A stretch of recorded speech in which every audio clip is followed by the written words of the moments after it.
my career has been bouncing back and forth between operations and development, mostly as a technical manager. And I'll fill in a little bit of the gaps of the bio there. In '99, I heard about this cool thing called extreme programming. And a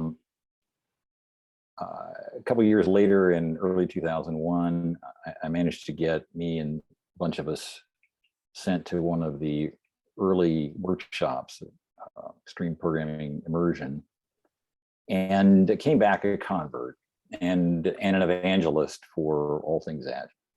And we had some good success, and we had some problems. So in 2003, I was in the middle of a very big billing system, or got called in to help with a very big billing system that had a development team that was in so many meetings they weren't getting any code written. And I thought back to this rather loud and profane guy from the early workshop named Mike Hill. Some of you might know him as G-Paw Hill. And if you don't know him, you should definitely check him out. He and I about the same age, but he's a significantly better tech than I am. The story I like to tell is Kent Beck once said, "I'm not a great programmer, I'm just a good programmer with great habits." And my version of that is, I'm not a good programmer, I'm just an okay programmer with good habits. And all the good habits I learned from Mike Hill. But I think the reason why we became good longtime friends is that, in addition to taking a lot of joy from the technical side of the work, we're both very concerned with the people problems and what that complicates in the work. So we brought Mike in. He spun up the team in a separate room. It's like we're all told, and we started stories, and we started delivering demos weekly, and people noticed, and they liked it, and they appreciated it, and they saw we were making progress, and then one day they just shut the whole project down. And that, in a microcosm, is the pattern I observed both in the organization I was working in and across the industry generally, is that there was some success with Agile methods, and yet, particularly as things got bigger, life got more like the old days, and big organizations still had problems delivering big systems. So, as we said in the bio, I left work in 2012. I decided that I wasn't getting answers that helped from execs and consultants. So I went back to try to learn the science. And there's a program at UC Irvine called Mathematical Behavioral Sciences, where they try to bring either math or software, or sometimes both, to behavioral science problems. It's a good thing that they allowed software, because I wasn't very good at math. So I spent 5 years learning a bunch of some economics, some cognitive science, some neuroscience, and came out of it with a better grip on the current science about how people think, particularly about problems. And that helped me come to an understanding that I hope is useful about what we're doing here. Let me share my screen.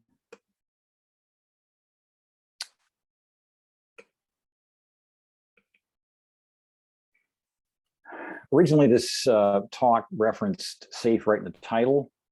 And the more I thought about it, the more I realized that SAFE is important, but it's only the third most important topic in this talk. The first is the underlying science I want to talk about some. And second are the three frames. And the relationship between those two themes is that the science, I think, is solid. it's not a science I mastered completely, but I've done a lot of reading, and I've got some reading at the end of the deck that's useful. And then there's Steve's interpretation of how that science can help us think better about software development. So those are the primary themes of the talk. And then late in the talk, I'll talk about what that means for SAFe, how it contributes and how it doesn't to solving the underlying challenges.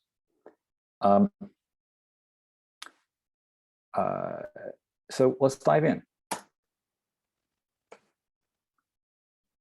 Oops, there we go. I suggest that we think about writing software in terms of running a project to construct a big building. So our initial thought is a metaphor. It's that a system is a building, and a building has a foundation. I'm trying to get used to how this is behaving. A building has a foundation, a structure, or a framework, and then we get a building. And we have a second metaphor called building a system is running a project, and that brings in a frame called the project frame. And we've all seen these sort of things where we have problem requirements, an architecture which looks a lot like a blueprint from a building in terms of its logic. We have what's generally a long release cycle. So that's all part of the project frame. Our last metaphor is that writing software is production. We pull this metaphor from economics. And it comes, and what it brings with it is a frame called more. Put more inputs in, you're going to get more outputs. So if we want to write more software, we put in more inputs, pizza or programmers or something. So those are the three frames and accompanying metaphors I want to talk about. And the question for all of us is, how do we get from this way of writing software and thinking about software to this way of writing software and thinking about software, where we get to some kind of nirvana of stories, automated tests, code in small steps, refactoring, versioned infrastructure, frequent production deployments, and we get tiny little releases in a continuous stream to production. That's what we have decided collectively is the best way to go. This is how I think we actually end up thinking about it, which is that this nirvana is up there somewhere, and it's a really big step from where we are to where we want to be. And I'll suggest what I'm trying to contribute here is that rather than focusing on what's at the top of that big step, I want to focus at what's at the bottom. I want to focus on where we are. We think in terms of maybe not such a useful culture in big organizations when it comes to software. And at some level that might be true, but it's going to help us to break that culture down into pieces. And these, I think, are useful pieces for that, these frames and these metaphors. So we're going to talk a lot about where we're starting from and why that makes it difficult for us to get to the top of that step. So frames and metaphors used to think about IT. What's a frame? It's a cognitive structure that we use to think about and solve problems. It's a template for a particular situation. And a metaphor is a mapping from some source domain to some target domain. And so in the source domain, we might have a frame. And we're going to, by means of this mapping, we're going to bring that frame over into the target domain and use its logic to think about the target domain. So they work together. And we've got, I suggest, three frames. By far not the only frames that that are at play here. There are hundreds of frames in English, but I'm just focusing on three that I think are really relevant to what we're talking about. Building frame, and the metaphor, a system is a building. the project frame, building a system is running a project. And perhaps the one that's most embedded deep in our brains is the more frame and its metaphors that writing software is production. So those are the three frames. And before I move on, I just want to say that a frame isn't true or false. It's basically useful or less useful. And these frames and these frames are widely used in all sorts of domains. And they're highly useful. It's just that I suggest that when the domain is writing software, they're a lot less useful. And so the question is as well, what next? But first, if they're not useful tools, our challenge is how do we take them and set them aside? That's hard. Okay, it's sixth grade English, and the teacher is telling us a metaphor is something like love is a rose. And the teacher says, well, we all know that love and a rose are different. Love is emotion, a rose is a flower. When we say love is a rose, we're bringing something about rosiness over to love. And what we come away with there is the sense that metaphors are somehow extra. They're not real. They're not logical. They're sorry, I was going to set a timer here so I have some clue as to how we're doing. And if we're being rigorous and analytical, we should set aside the metaphors and just focus on what's real. That's an understanding of metaphor that I think is actually completely backwards from what the science has taught us.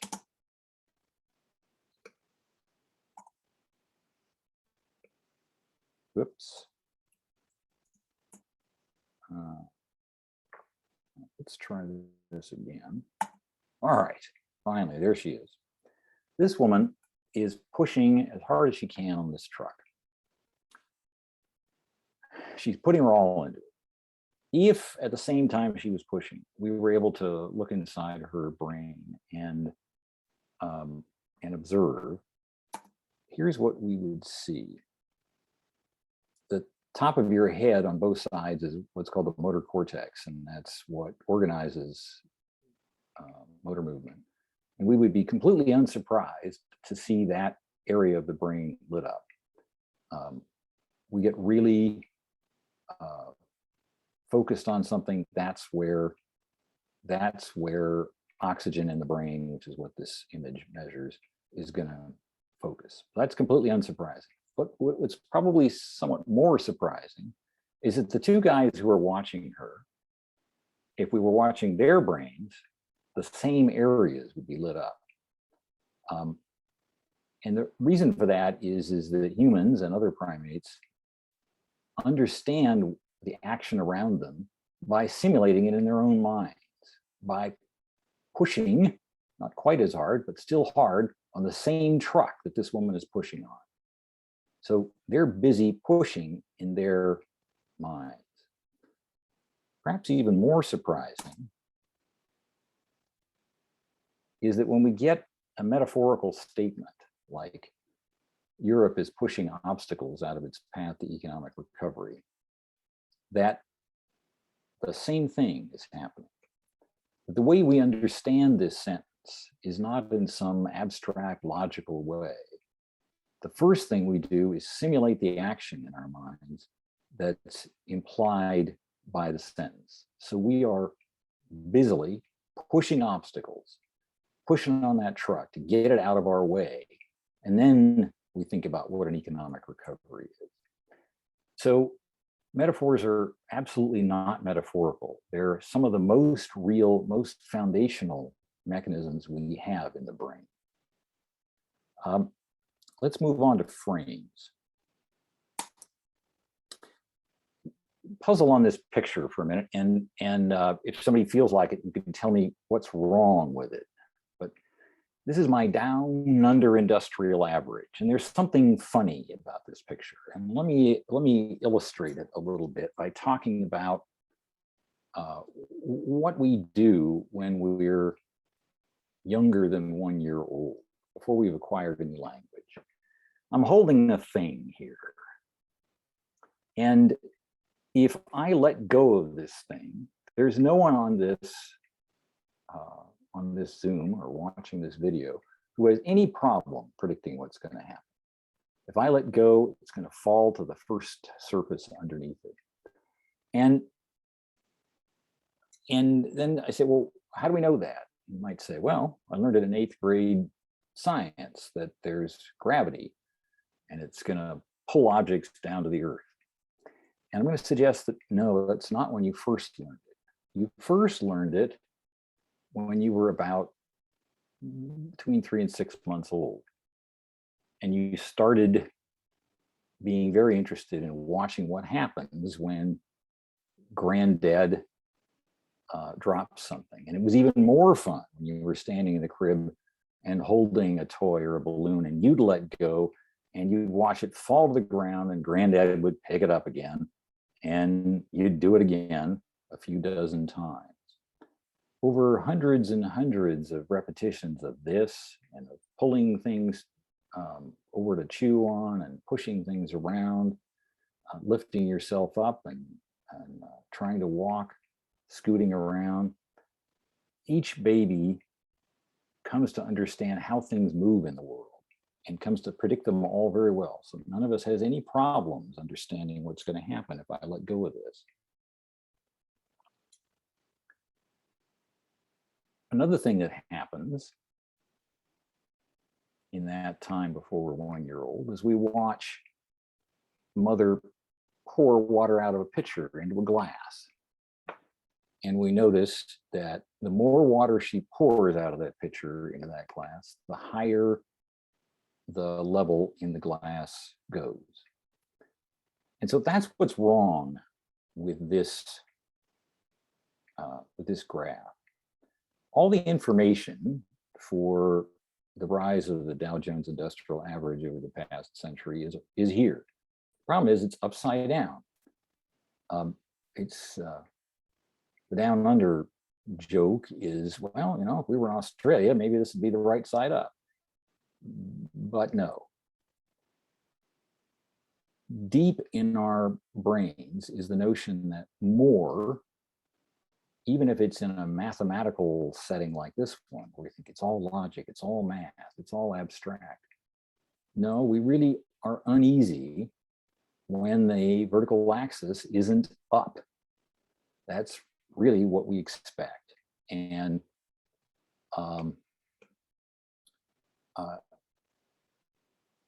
it's possible to portray things like this, but it unsettles us because it's not the way we think. All right. So those are physical frames that we acquire extremely early on. The process doesn't end there, though. It goes on. We encounter many different situations in life. We've got parents who hold us and care for us. We have siblings that we come to love and we come to hate sometimes. And we have language that we acquire from our parents. We have a whole set of emotions and sensations, everything about seeing, everything about hearing, everything about feeling. We feel hunger, we feel pain. Each of these things gets repeated over and over again, and we build up frames to think about that piece of it. And so a useful way to think about what's really going on as we develop as children is that we're acquiring dozens, hundreds of frames for different situations. And we use metaphors to pull one frame from one situation into another frame so we can think about it. And so we're not abstract computing machines. We're bundles of frames and metaphors. And so let's see what that means when we come to our computing problems.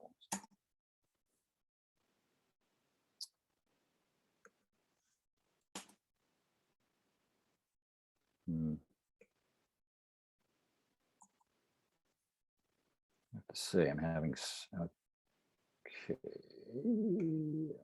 here. Okay, the building frame. The frame has elements. Elements are things or roles. So we got clients and architect and workers, those are all roles, and requirements and a blueprint, those are all things. And a scenario is when we combine the elements into some logical situation. Workers build the building following the blueprint is a valid scenario. Clients break ground after the design's complete. Here we have 4 old white guys pretending to do some work with a shovel. And so those are valid scenarios. But, oops, geez. Having Zoom and PowerPoint challenges here. But the obvious thing to say is that software is not steel and concrete. So the building frame, when we import it via the metaphor, a system as a building, brings with it some at least superficially helpful things. The notion of an architect who's going to give us a design, the notion of a client who's going to give us requirements, the notion of a blueprint or an architecture about what we're going to build. All of that seems compelling to us. But what ends up happening is that each frame has other stuff, and somehow, consciously or unconsciously, this can get dragged along. And so what happens with the building frame is we have this notion that, well, we better get the foundation right. We better get the basic structure right, or we're going to be stuck, because our software is going to be like this building. It's going to be kind of rigid. It's going to be kind of set in its ways. And that doesn't serve us well when we think of ourselves as saying, well, okay, if we had a 4-story building and the 3rd floor wasn't serving us the way we wanted, we'd have a terrible time trying to take that 3rd floor out and not have the building collapse on top of us. On the other hand, in the software domain, we can have a 4-layer architecture. We can take the 3rd layer out if we're careful, and we can replace it. So we can do stuff with software that we can't do with the building. We say to ourselves, well, I know that difference. What I want to suggest is that a lot of these frames and a lot of these metaphors get applied partly unconsciously, and they just keep coming back. And so we think in terms of foundations and structures that we assign more rigidity to than is warranted just by thinking of software. Right, that's the building frame. Let's see here. Let's see if maybe this will work better. Okay. Maybe I've got an idea here. All right, so here's the building frame. It has a cousin. I'm not calling this a 4th frame, but this one's so close to it that it's worth talking about at the same time. It's the asset frame. And in the asset frame, we've got elements of capital and operating funds. We've got an asset you're building and an owner. And the scenario is that the owner invests a large amount of capital funds to build the asset. And then after that, the owner maintains the asset over a long period of time by spending small amounts of operating funds. And this matches so well to how we think about buildings that it just seems part of the whole picture. It's realistically a separate frame, but they go well together. And you put the 2 of these together and you bring it to software, and then you get things like, well, we get cheaper funds when we borrow them on a capital basis than if we spend them out of operating. And so we're more and more tempted to spend a bunch of money up front and then less money to keep the lights on. Keep the lights on. There's a metaphor from a building being applied to software. That we're just going to keep it sort of barely alive. Well, any of us who've been in the software business know that although software doesn't rust, it does degrade pretty rapidly as the ecosystem around it degrades, and just keeping it going is a challenge. And keeping it going in a productive, useful way takes more than the small amounts of money that most organizations think of when they think of operating funds. So the asset frame is part of how the building frame doesn't completely serve us. Okay, let's go to the next one. So the project frame. The project frame has 4 critical elements. You have a list of tasks, a schedule, a budget, and a set of resources.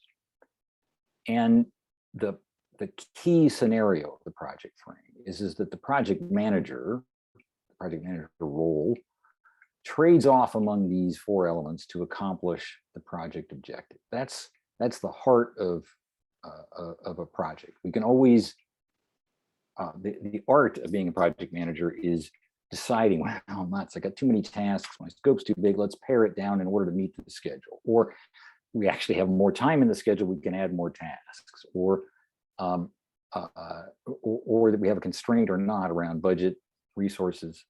Those are the trade-offs that are part of the art of project management. And when we use the metaphor of building a system as running a project, we get from the domain of project management to the software domain. And so now we can use the project frame to think about IT problems. And a set of resources will include people like developers and architects, and a list of tasks for software-oriented tasks. I mean, so far, sort of so good. But here's a fundamental challenge for the project frame.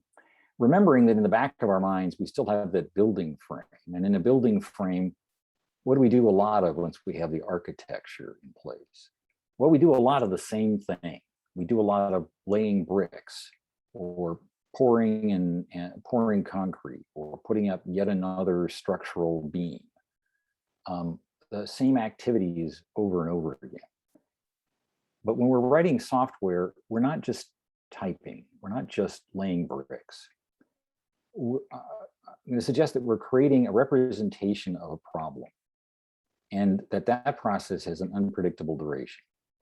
Now that word is in bold. I have a whole nother talk on the unpredictability of building these problem representations. And if folks are interested, I'd be happy to come back and do that talk. So for right now, let's just take it that software isn't just typing, and it's not laying bricks. One brick is supposed to be just like another brick, but in software, one line of code is absolutely different from the line of code before it or the line of code after it.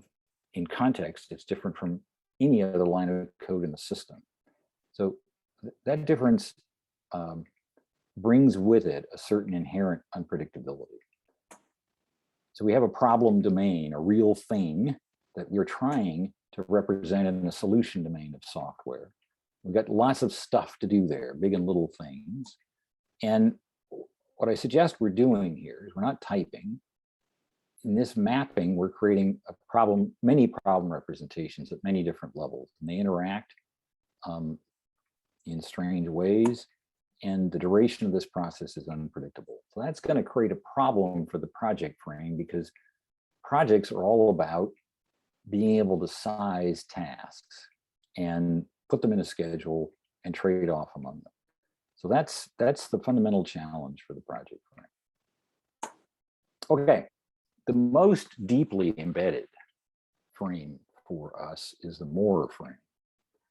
And the accompanying metaphor is the economic metaphor, is that writing software is production.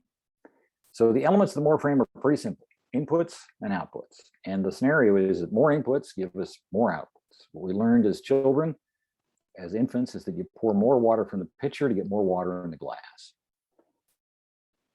And this works in a ton of different situations, from the sandbox to civil engineering. If I got to create a 100-mile road, I can think of it as 10-mile roads, and that sort of works.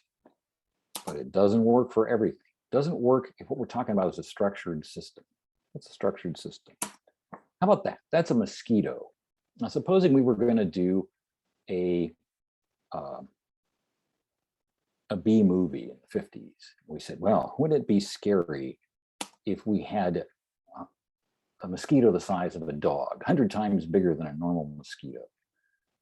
Wouldn't that look scary as they descended on somebody? And unfortunately, that only works in the bee movies. In the real world, you can't scale up a mosquito 100 times. It wouldn't probably be able to stand up, much less fly. Might not even be able to breathe.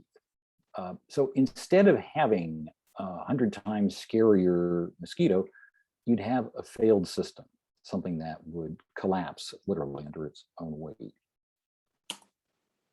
Let's see here, see if that'll work. Okay, so software economics brings from the world of economics into software.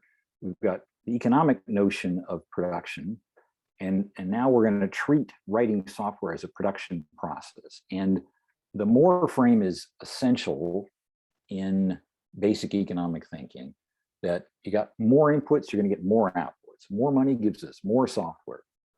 Now, economists argue a lot about the shape of the curve.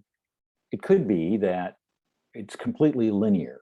You put in $1, you get one more line of code. Put in another $1, you get one more line of code. It could be that it's increasing at a certain scale. You get increasing returns to scale, and maybe more likely is that you get diminishing returns to scale. As stuff goes up, you get slightly less code out. Put in another $1, you get half a line of code, or it takes $2 to get a line of code. But the idea here is you're still going to get more code if you put more in. That's the more frame. Oops. But in reality, I'm going to suggest that for high cost, we get sometimes absolutely less software.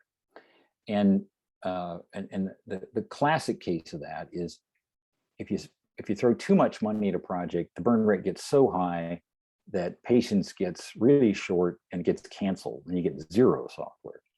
So the challenge is that writing software is a structured system. It's what we think about when we think about Agile and when we think about SAFe. We think about the structure of the way it takes to get software, and it doesn't just scale linearly. Okay, those are our 3 frames. I want to talk about a different cognitive concept, a conceptual blend. This is where SAFe comes into the picture. In a conceptual blend, you have some generic common space of thinking.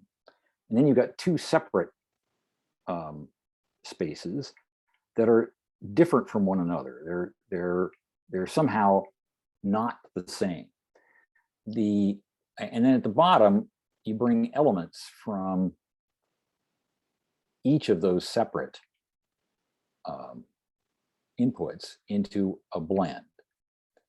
The dotted lines indicate something that's incorporated more or less directly from one space to another. The solid lines indicate some sort of correspondence. They might be different things in different places. So let's, here's an example. You've got a long, old Northern European tradition of getting to midwinter and looking around for signs of life and hope and seeing evergreen trees and viewing that as somehow symbolic of the fact that life continues and spring is coming. And then you have a Middle Eastern religion that celebrates the birth of a critical figure in midwinter, the baby Jesus. And so we have the Christian religion, and we have this regard in Northern Europe for evergreen trees, and the blend that comes out of that is the Christmas tree. It incorporates elements of both, and but it's neither one nor the other. It's a blend. And I suggest that that's what scaled agile framework is. The generic space is that of software. On the left, we have what we think of as agile software, and its sorts of concepts are a release, an iteration, an iterative process. Teams are idiosyncratic, meaning each team might not be like another. Starting from the bottom, we get small increments. We get working software frequently. MMMSS is a favorite recent phrase of Mike Hill, G-Paw Hill. Many more, much smaller steps. Talks about that a lot. So those are all elements of this agile software world. And then on the right-hand side, we have the BPM frames, the building, project, and more frames. What we have there is the idea of a plan, an architecture, and the idea of more. And so what we get at the bottom in SAFE is, from architecture, we get this framework notion of laying out how we should do this. From the plan gets reborn as a release train, and more comes across as scaled, to say that we can ramp up and meet the demands of a large organization by disciplines that allow us to scale. What we pull from agile software is, among other things, this notion of iterative development. So we get pieces from both sides. The black dots, by the way, are something that's kind of brought in more or less unchanged. So there's a whole set of discipline around SAFE, a whole bunch of training and lessons and whatnot.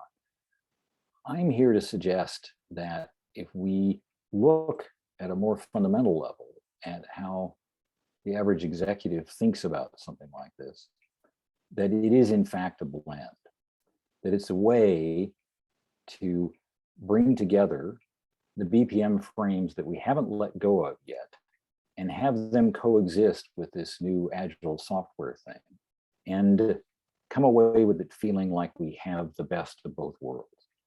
So that's, I think, a useful way to understand SAFE's picture, a place in this picture. Okay, let's talk about a typical BPM scenario for a large organization. This is kind of like a Greek tragedy. We can see the elements here. We all kind of know how this is probably going to end up. What's our context? Well, we're a large organization, so we move slowly. We have some related set of needs that we perceive to be unmet for a long time. We rally organizational will over a long period. It takes a while to get everybody focused on saying, okay, it's time to do this thing to address the needs. And because it's taken a long time and we're slow, we perceive that we're late to the market. We're behind our competition. We really want to catch up. It's important. All right, that's our context. So the needs are lumped together as one bundle to be met by one large system. So system, it comes from the building frame. It's the building we're going to build. Large comes from the more frame. And we're going to build this system as a single capital investment. That's from the building, the asset frame part of the building frame. And it's going to be a large one, and that's from the more frame.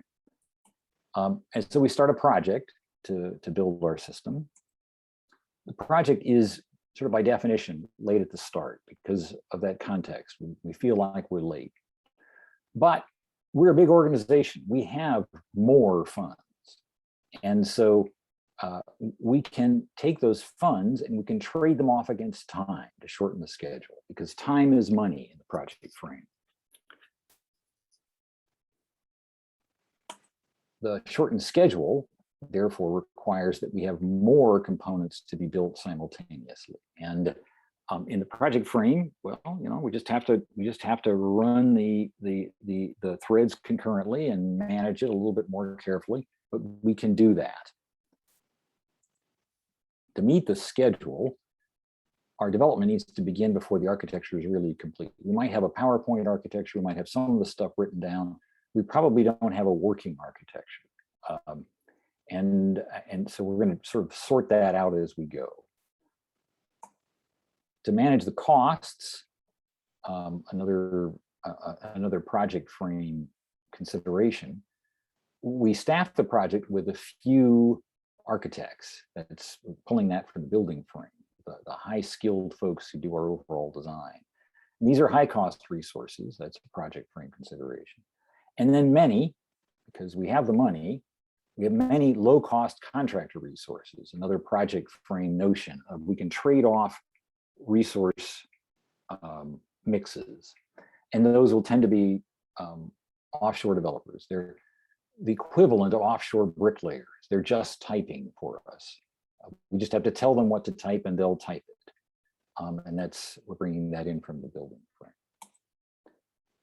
So what we get is a high burn rate. And that generates repeated efforts to optimize all aspects of the project. So this is part of a project manager's function, is we're constantly juggling to try to optimize how we're going to deliver. That, however, leads to repeated changes in the plan. We get replanning cycles as one thing comes in late, or this component was supposed to be ready before this component, but it's not. And so what do we do? So we get changes in plan and also sometimes changes in staffing. As the plan changes, we may need different staff. And the side effect of that is more complexity. Maybe not more complexity at any given moment of time, but when things are changing constantly, that generates overall complexity for the effort. The concurrent component development tends to lead to unstable component interfaces and delays from incomplete dependencies. So these two things were supposed to evolve together, but this interface didn't go exactly right with that interface. So this one had to rework, and then another one had to rework consequently, and somebody else really can't make progress until this thing is ready. And so they're kind of stalled and we'll get some delays. So these are all impacts to our project. The high burn rate also generates pressure to deliver as quickly as possible. And so we get to this notion of minimal plausibility, where it sort of passes a minimal set of happy path tests. So we get marginally tested components and low quality. And finally, this high burn rate and the low delivery rate leads to one of two things. At best, we get a mediocre system with many defects. So a building that's like that poor condo in Florida that collapsed. And cancellation is our worst case scenario, where we pull the plug on the whole project and we get nothing. So this is, I suggest, how the BPM frames tend to drive our thinking and our behavior and our results. And so how does SAFE play in here?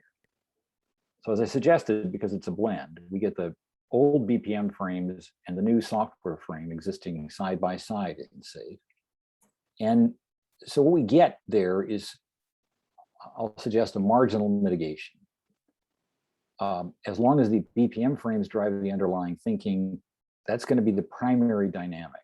And SAFE may make it marginally more livable, but we're at the margins, we're not at the heart of the thing. So, what do we're on the homeward stretch here. What have we suggested? We've suggested that a way of understanding our own minds is as a collection of frames we acquired in many cases before we could even talk, that get built on gradually over the years, and metaphors that tie them together from one space to the next. And that three of these are still driving a lot of our behavior in large organizations. So what are the alternatives? I'm going to talk briefly about some alternatives just to try to get our brains out of the old modes, and then we'll wind up. Well, the software frame is a good alternative. If we're already thinking in those terms, That's great. Who's thinking in those terms? Well, the sort of organizations I'm talking about are not the Googles, the Microsofts, the Apples, the Facebooks of the world. And why not? It's because the archetypal two guys in a garage started out pounding on a keyboard for 10,000 hours or 10 years or a long time, and acquired more or less through their fingers what we think of as the software frame. They kind of understand the unpredictability of software and how to manage it to keep it from getting away from us in the same way that we've learned in agile thinking. So if we have the software frame, great. But in large organizations that are not primarily about software, in banks and healthcare and construction and all these other industries, that's not the strength that we hired our executives for, and they don't necessarily have access to the software frame. They've just got the BPM frames because that's what everybody gets in business school. The product frame is a way to, I think, move forward. And we contrast that to the project frame. Project frame is extremely boom and bust. It goes really well with the building frame. Let's build a big pile of software and then maintain it slowly over time, and then shift our money to the next big pile of software.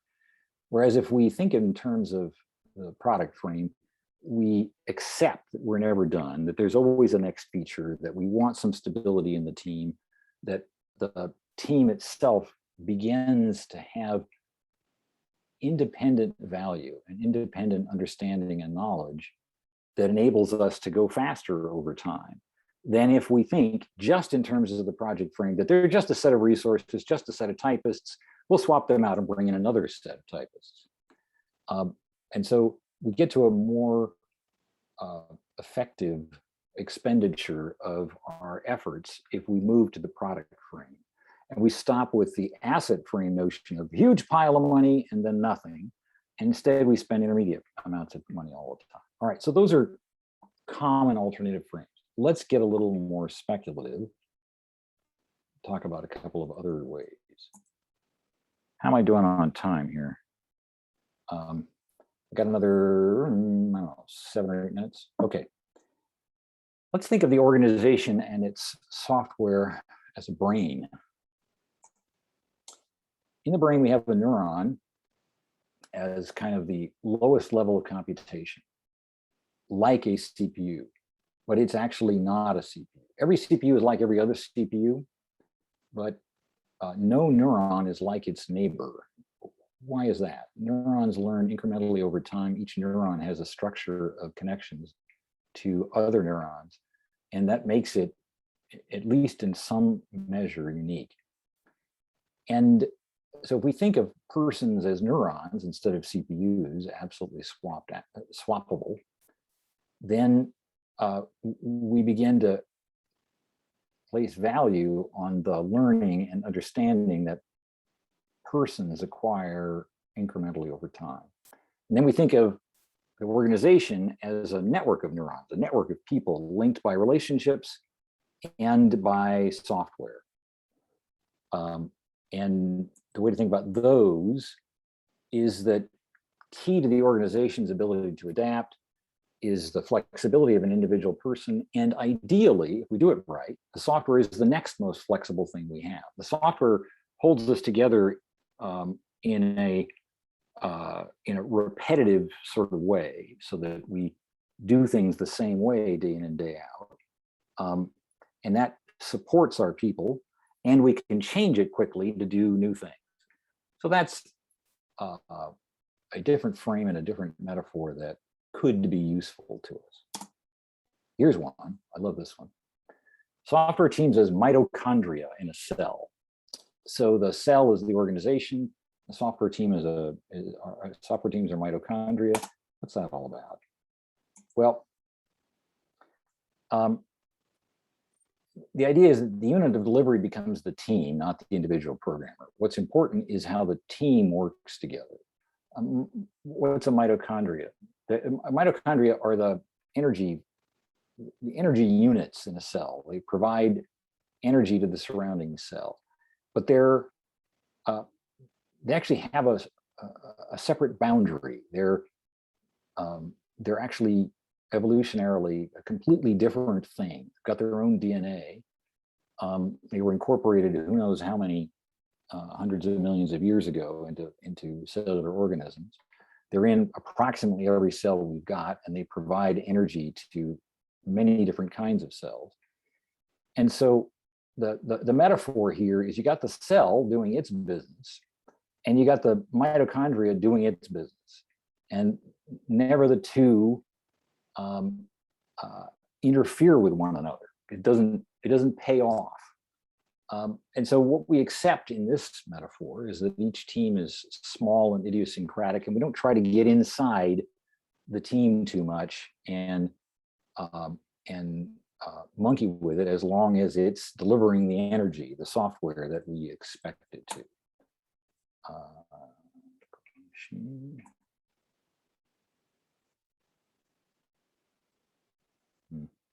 Okay, so mitochondria don't scale into a larger structure. If you've got 5 mitochondria, you've got 5 units of energy coming out.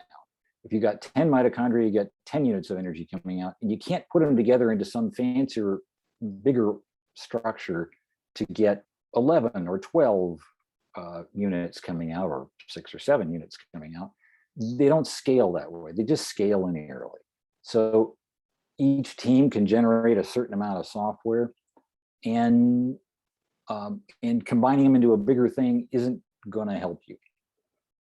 Also, there's no dependency graph linking them.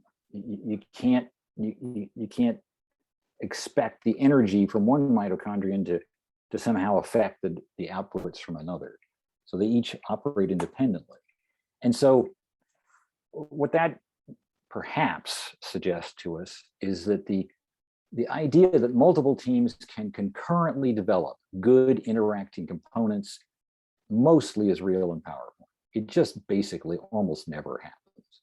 What really happens is a team develops a working component, and that becomes a dependency for some other team after it's working and stable. Trying to get them to both stabilize at the same time is usually just a fantasy. So the mitochondria idea maybe helps us get to that, to accept that idea. All right, let's summarize. I suggest we use 3 frames and accompanying metaphors to think about our work. The building frame. A system is a building, but software isn't steel and concrete, so there's a deficiency there. The project frame. Building a system is running a project, but writing software is unpredictable in a way that laying bricks is not. The more frame. Writing software is production, but writing software doesn't scale. We can actually get less when we add more people. And I suggest that SAFE is a conceptual blend, that's a way to think about it. It takes inputs from 2 different spaces. And as such, it doesn't alter the sort of the fundamental dynamics of what's going on. So I suggested we consider alternative frames and metaphors, and I ran through a few of them. I highlighted the word consider because it's doing an awful lot of work in this context. It's doing at least 2 kinds of work. The frames and metaphors don't exist just in my brain or just in your brain. The power of them is that they are widely shared across the industry, across our clients, across the investors, across our boards of directors. They're widely present. And therefore, the idea of getting any one executive to pick up a new frame and run with it is really challenging. So that's the shared culture part of this, is this power of those frames, and the difficulty of addressing them comes from their ubiquitous nature. And the second piece is that the frames get built into real systems. They get built into our incentives. We get incentives around how we manage our finances in the asset frame, and keeping maintaining our cost of capital and keeping our operating funds low. That tends to support the building frame. The idea of predictability of software plays right into the bonuses of our executives and saying, yes, we'll get that done by the end of the year. So everywhere we look, the real systems that govern our daily behavior outside of our brains in the realm of action are also deeply embedded with the BPM frame. So the notion of considering alternative frames is very challenging for both those reasons. And time for questions. If you've got questions about the science, a bunch of readings here. And if you want to know more about many more much smaller steps, take a look at GPaw Hill. Questions?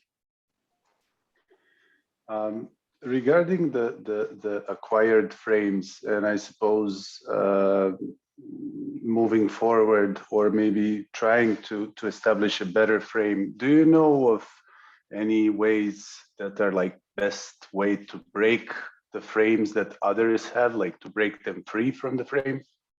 Yeah. Any really techniques that are? That's a really good question. So there's a long-standing model, came down from von Neumann in the 40s, maybe it was the 50s, that we could think of the brain as something like a computer, or we could think of the computer as something like a brain. And he went to great pains to suggest this, but I think that people sometimes don't remember that a big difference between a computer and a brain is that the memory of a computer can be erased. So if there's a program that we're done with, we just erase it and it's gone. And brains don't remember in the same way that computers do. They remember by changing what we call the weights between the synapses of different neurons. And that is the physical structure of the brain and how information moves in it. And it's for the most part, it's a very slow process, and it changes only over time. And there is another element in here, and that is that there are emotional centers in the brain that are associated with the ideas that we have. And our processing of all this stuff is largely parallel. A huge amount of it is unconscious. And so it doesn't take much to suggest to somebody something that they will react negatively to. And when people react negatively to something, they begin to not be in a useful place to learn. So the only thing that actually works for frames is a sort of sub-modification where you say, okay, you got these frames, and let's figure out, let's become conscious where they're actually working for us. And then let's elaborate a new frame or a subframe that helps us in a place where they don't apply as well. And gradually we can, pardon? Well, sorry for interrupting. Is that how blends happen? It is in part how blends happen. And I think you're onto something here. The central mechanism in the brain is actually association, this with that, regardless of whether A and B have any logical relationship. That's how advertising works. Anybody who grew up in my age remembers an ad where there's a jingle that says Rice-A-Roni, the San Francisco treat, and then they bring out trolley cars. And so we have rice, we have packaged food, we have San Francisco, we have trolley cars. None of these has anything to do with each other, but there's nobody who grew up in television at my age who cannot remember that association of arbitrary things.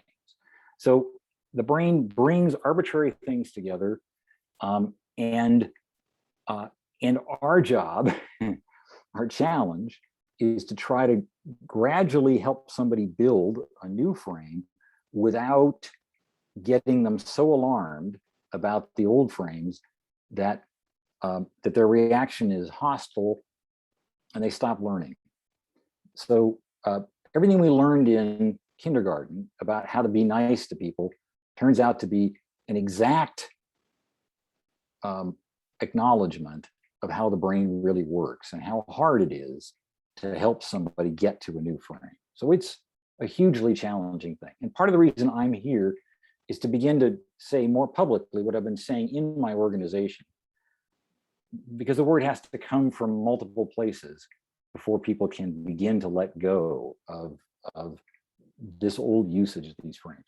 Really good question. Thank you. Thank you.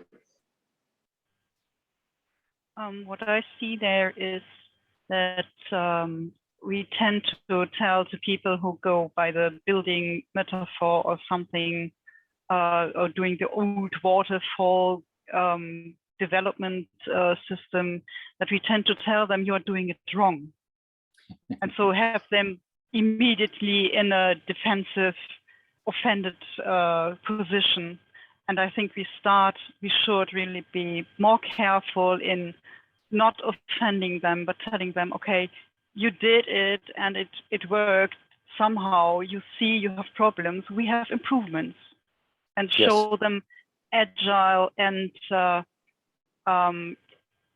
all the ways as improvement to what they are already doing, as an addition to it. Yes. Maybe get them from there where they are. Thank you, Astrid. I think that's putting it very concisely and very accurately.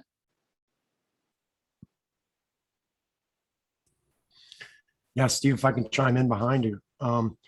Totally agree, Astrid, with what you're saying. And you know, you think about in the world, and there are a number of specialties that are out there and a number of different approaches to helping people reframe. You know, it's very apt, Steve, that you mentioned Rice-A-Roni, right? Marketing, that's what marketing is. Marketing is helping people reframe. It's helping them reframe in order to buy stupid, colorful boxes of rice noodles, of macaroni noodles. But nevertheless, that's what it's doing. That's what cognitive-based therapy is about, right? Cognitive behavioral therapy, right? Isn't that what it's called? CBT? Yeah. That's what most therapies are about. That's what I do for a living. I'm a coach. And that's what that's about too. And I think you're right, Steve, that a lot of it has to do with the zeitgeist. And if we get out there and start talking about these ideas and stuff, you know, people will get progressively more comfortable with the frame and begin to use it themselves. Because one of the things that we use frames so successfully for is actually just talking to one another. And so I'll steal your frame, bro, and I'll use it because it will help me get you to do what I want.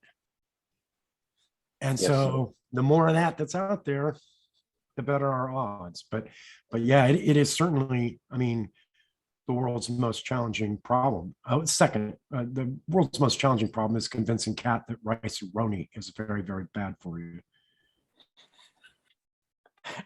So I don't know if everybody recognizes him here, but this is the infamous G-Paw Hill. And so, you know, whatever else you come out of this with, you should follow him. Thanks, Steve. And it was very sweet what you said at the beginning. That was very touching. Thank you.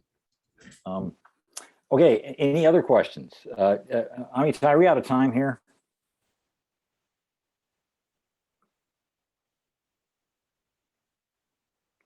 Amitai is trying to put his child back to bed. So we'll keep going. Any other questions?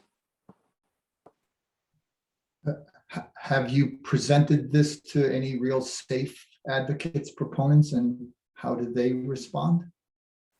Well, okay, so the short answer is briefly, and a couple pieces of the response there. One is a frame is a filter. It calls our attention to certain important things about something, and then we ignore everything else. So when we're building a building, at least at the beginning, we don't care what color it is. Now towards the end we care, but the color isn't relevant at the beginning. It's the size and the function and the shape.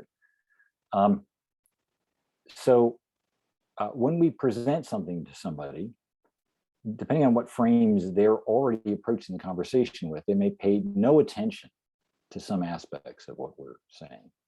So there's a little bit of that. This talk originally had safe in the title. And I think it's maybe worth taking a second to talk about that. So it's the name of the framework is SAFE. It's not SAF, S-A-F. And I suggest the reason it's safe is that there is a frame called harm in English, and safe suggests to us that we're not going to have harm.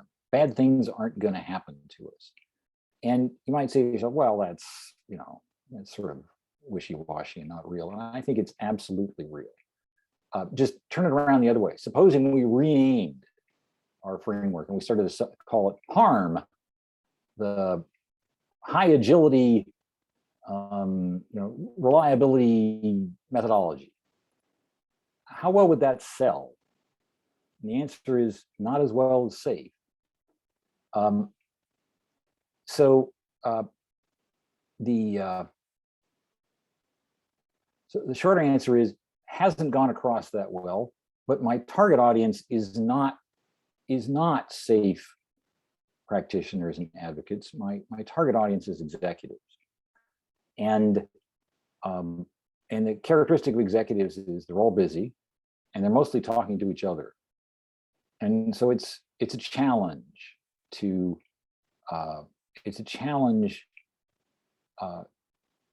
get a quiet moment to talk about how we think about the fundamental business we're doing here.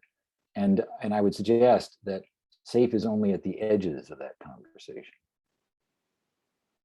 That was kind of what my old mentor used to call a rimfire response, all around the edges of that. But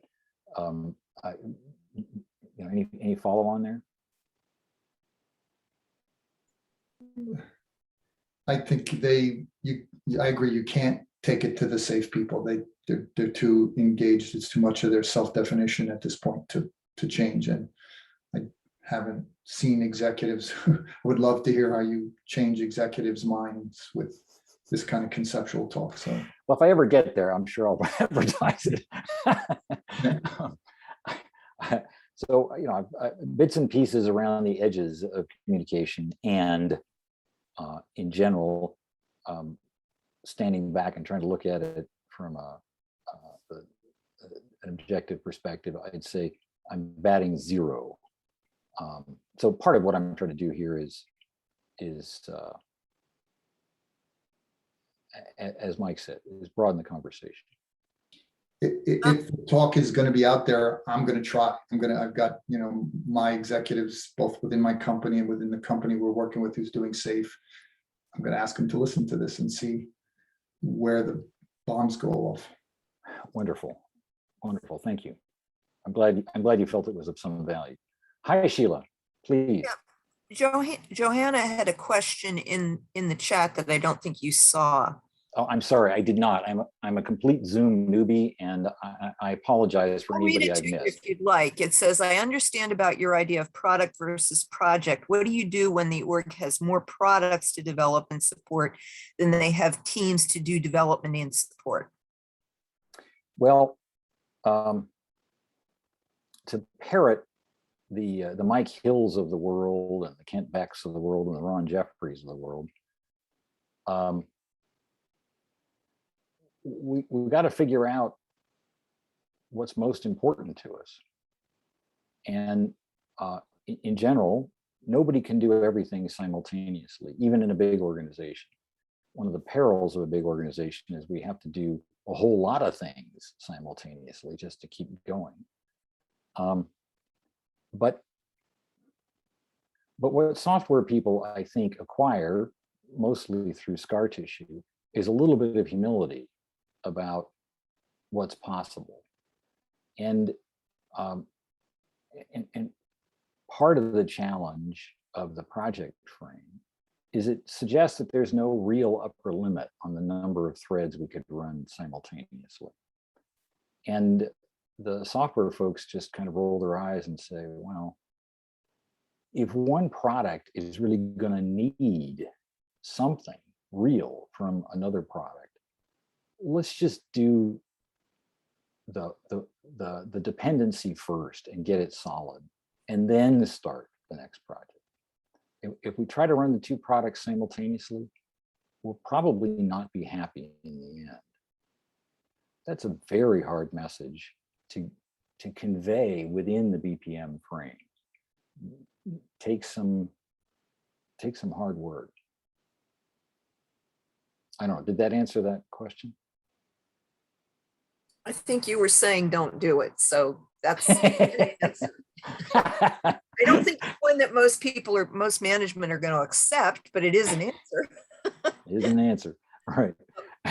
Yeah, I think the rationale for don't do it is the hard, it's hard to get across to folks who've never worked, who still believe that they're winning when they have 6 teams that they're trying to run. Right. And they want to make that next step and they want to bring on that 7th team. And,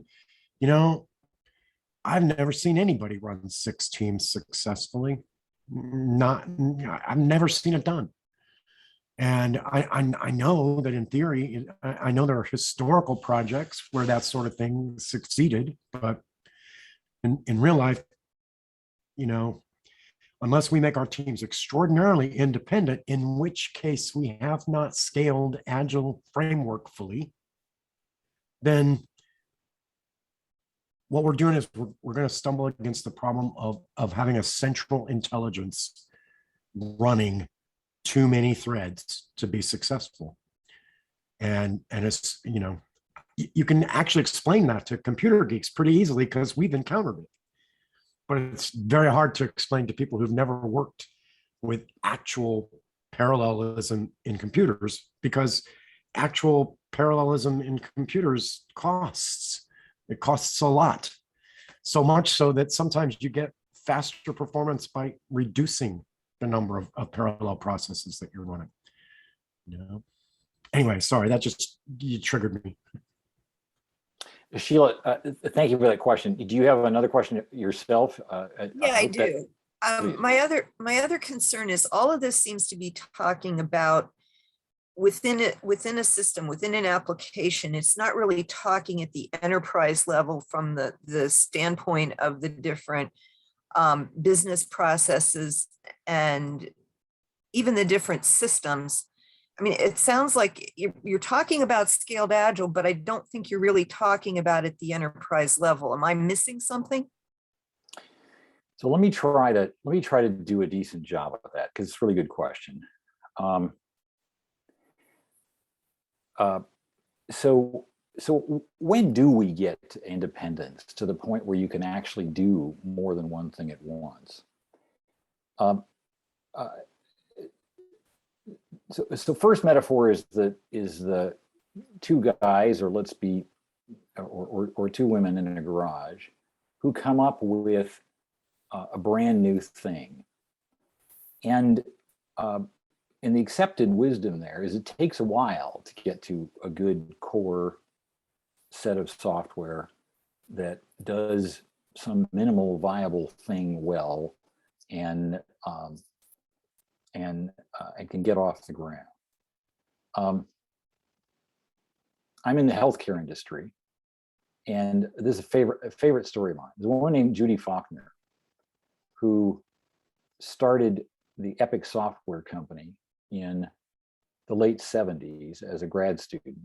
She was asked to do a 1-year project, and she did 1-year project, and at the end of it, people said, well, we like this, and it was just a little reporting thing in the medical world, but people liked it so much they said, you should start a company.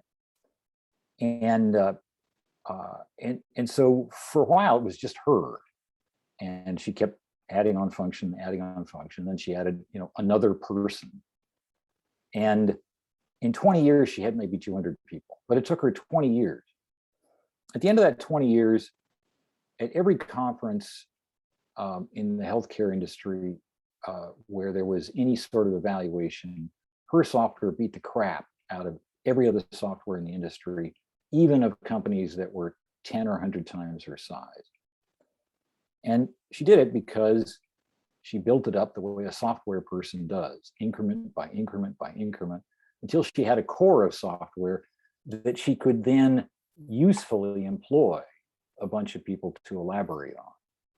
And it still beats the crap out of any software in its space, because she's a software person and understands that from the ground up. So she's one of those billionaires you've never heard of.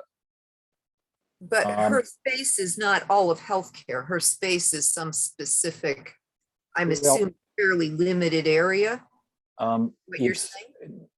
So for example, it's difficult these days to walk into a hospital where the software that's managing your encounter, that's managing the lab tests, that's managing the results, that's communicating between the nurses and the front desk and the physician, that's holding the physician notes, all of that stuff runs on her software.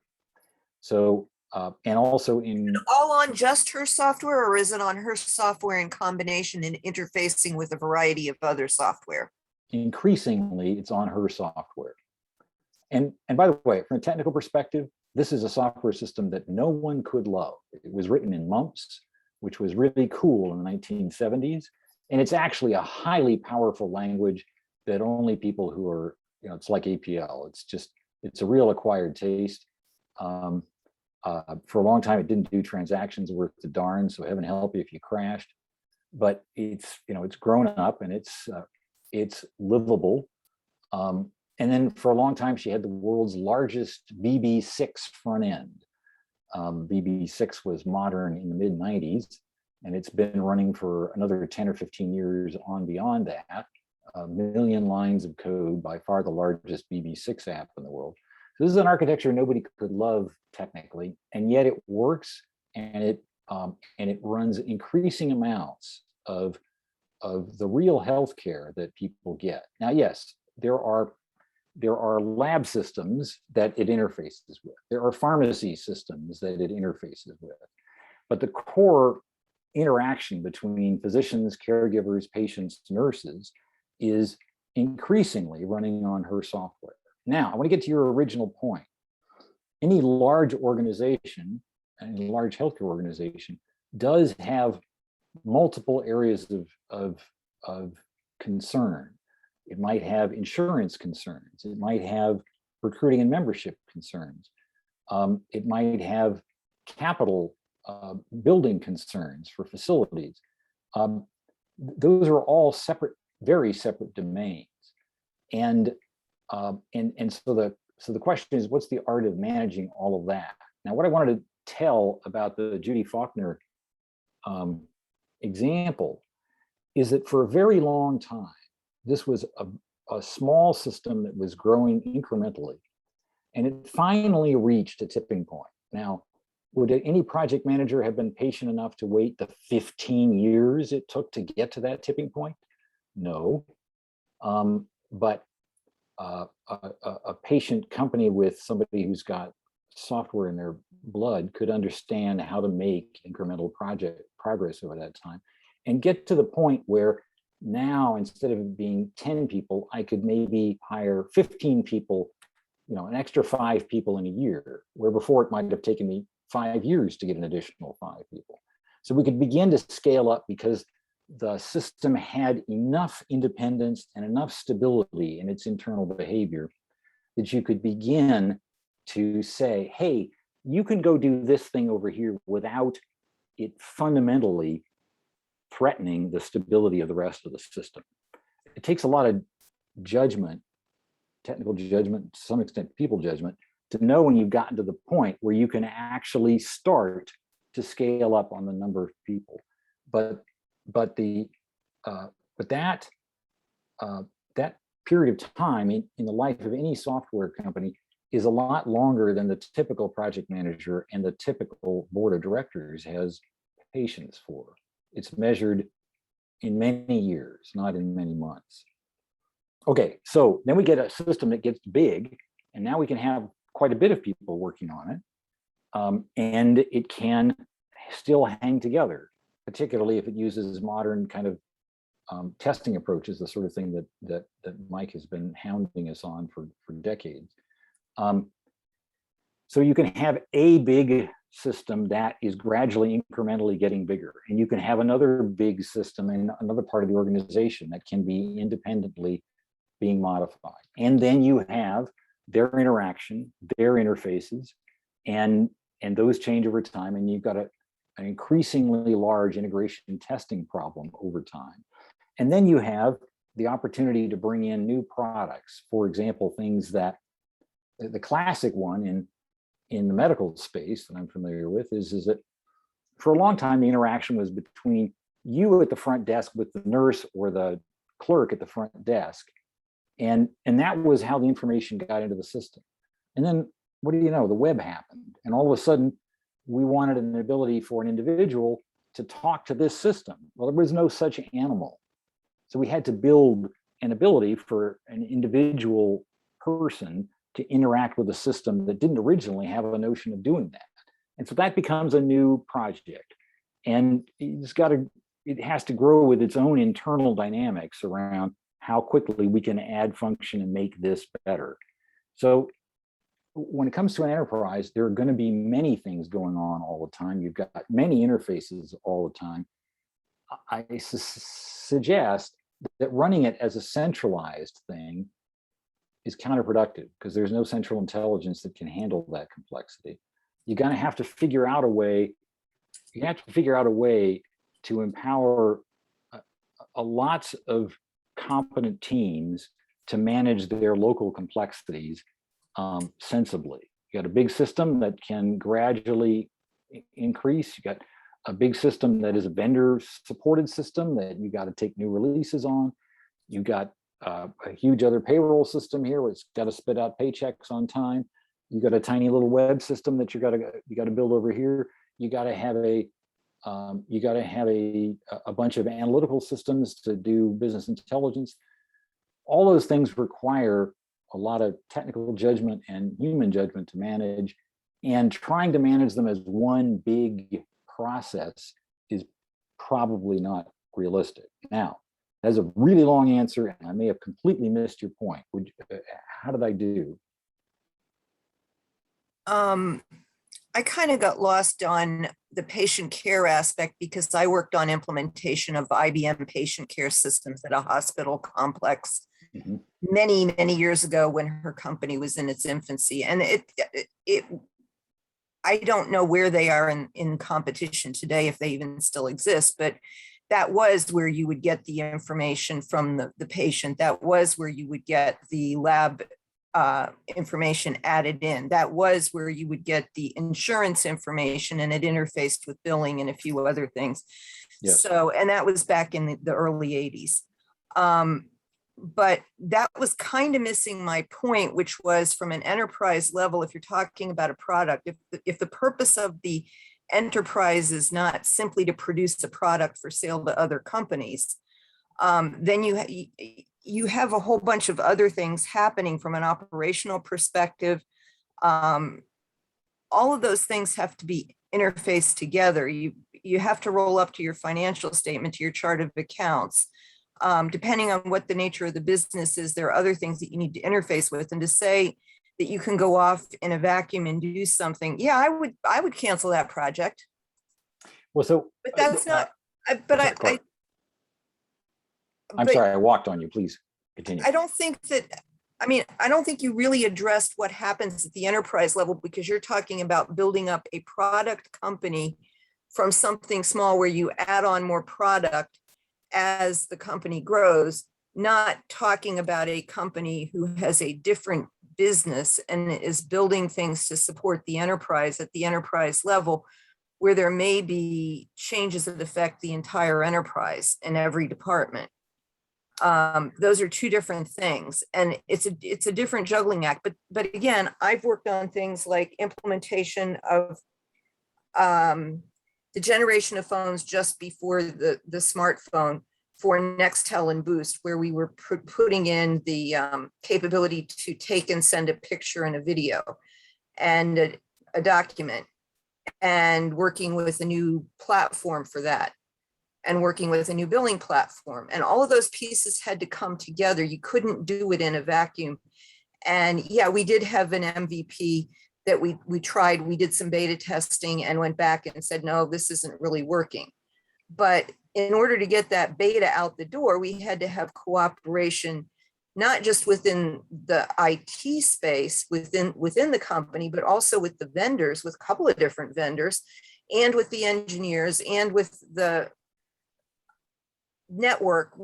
There were so many groups involved, and you can't, with that kind of a product, you can't do it in a vacuum.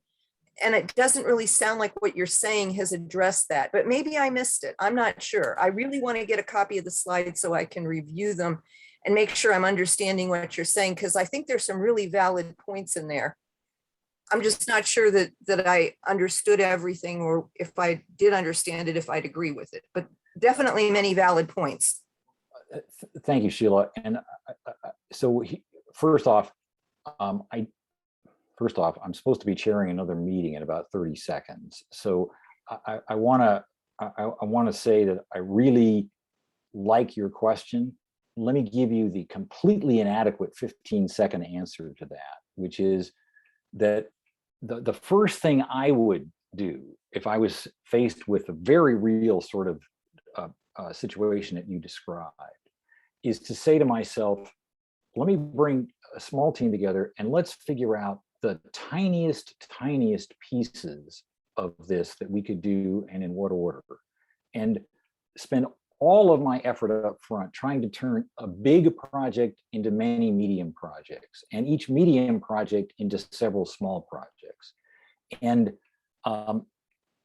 then sequence them out over time and accept that it may take me 8 years, where the board of directors would really be happy if we did it in 3, and they'd pay us a bonus if we did it in 2.5.